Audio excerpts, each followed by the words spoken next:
C'est une scène rare, une rupture de ton, un moment de vérité. Dans un Parlement lassé par les scandales, les non-dits et les compromis mous, Jordan Bardella se lève et frappe, fort, très fort. Le 13 juillet, Emmanuel Macron prend la parole devant les armées. Il annonce fièrement « Le budget militaire va doubler d'ici 2027 ». Un discours martial, gonflé de rhétorique guerrière. Mais personne ne dit comment on va payer.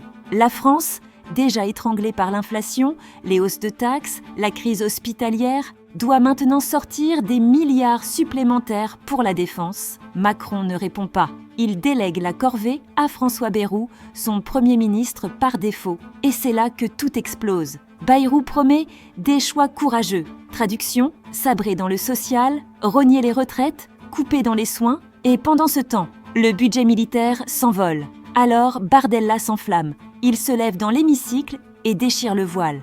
Ce n'est pas un plan de défense, c'est un braquage. Il accuse « Ce gouvernement sacrifie les Français pour financer une obsession de puissance. Ce réarmement n'a rien de stratégique. C'est une stratégie de tension, un écran de fumée pour faire oublier l'effondrement social. » Mais ce n'est pas tout. Dans son discours, Macron met la pression. À chacun de prendre ses responsabilités. Retarder ce budget, c'est nuire à la défense nationale. En clair, obéissez ou vous serez accusé de sabotage.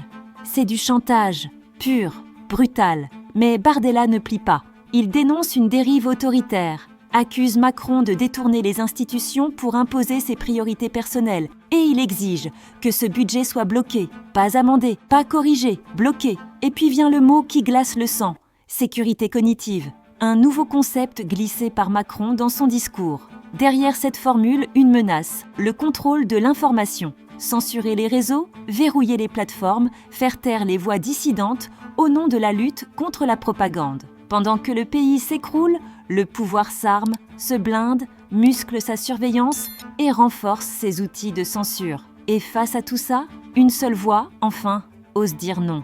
Jordan Bardella demande un vrai vote, pas une farce télécommandée par l'Élysée. Parce que si on laisse passer ce budget sans broncher, demain ce ne sont pas que nos impôts qui seront confisqués. Ce sera notre droit de penser, de parler, de vivre libre.